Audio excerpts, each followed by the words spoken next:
Hi and welcome to another gaming video and another video featuring my Dreamcast, but today I want to talk about these. Now this is a Crazy Taxi for the Dreamcast, but it's not a regular disc. Most Dreamcast discs look like this. This is my Sonic Adventure disc, and then I've got a copy of 90 Minutes. So you kind of get the gist of what Dreamcast discs look like.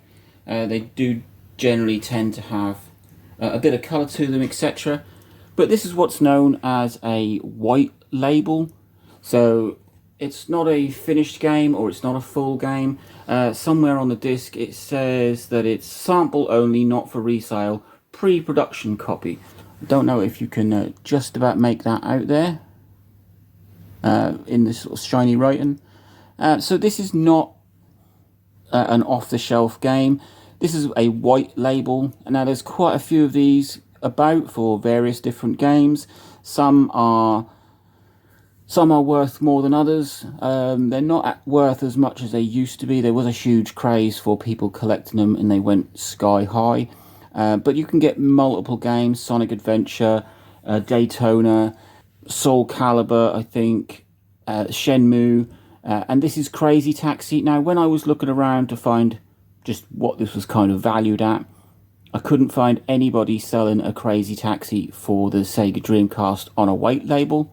So either it's not worth anything, or there are so few of them that maybe it is worth something. So if you just look over the disc itself, it's a proper Dreamcast disc. You can see the logo there. It's all written in foreign. What does it say under there? All names and characters in the games contained in this disc are trademark of the respective owners. Crazy Taxi, Sega.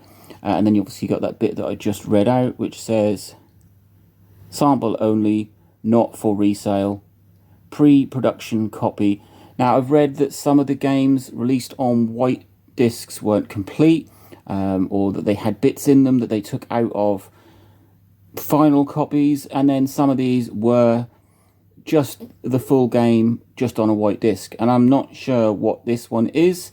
If we look at the underneath of it, it looks like a regular Dreamcast disc. You've got that center ring.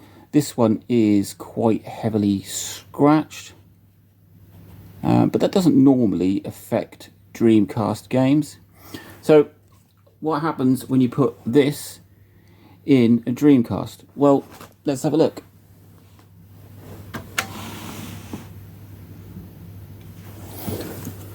So we'll put that in there, and we will power that on first.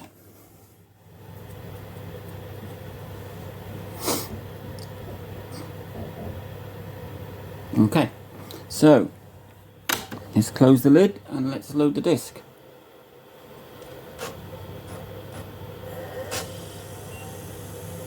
Okay, so it's picked the disc up. You can hear it, it's very loud on a Dreamcast. Got the Sega logo.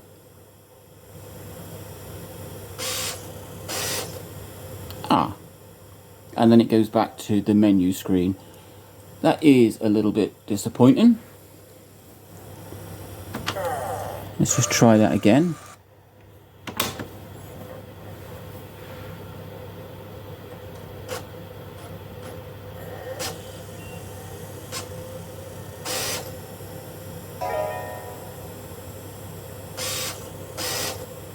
So it's picking the disc up and it's reading it, but then it's just going back to the menu. Now, it could be that the disc is too scratched. Let's try that again. Or it could be that there's something up with the disc. I mean, my Dreamcast has no problems reading any of the other 30 odd Dreamcast games that I've got, but it doesn't like this white label. That is a real shame. I'm just going to take the disc out.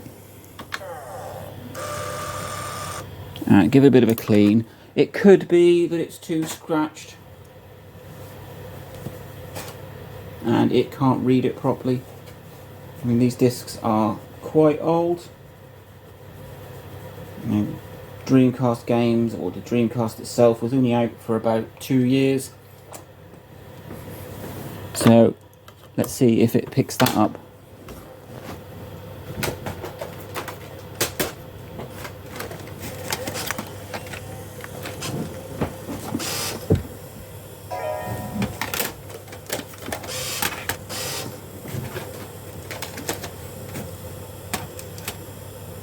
It didn't.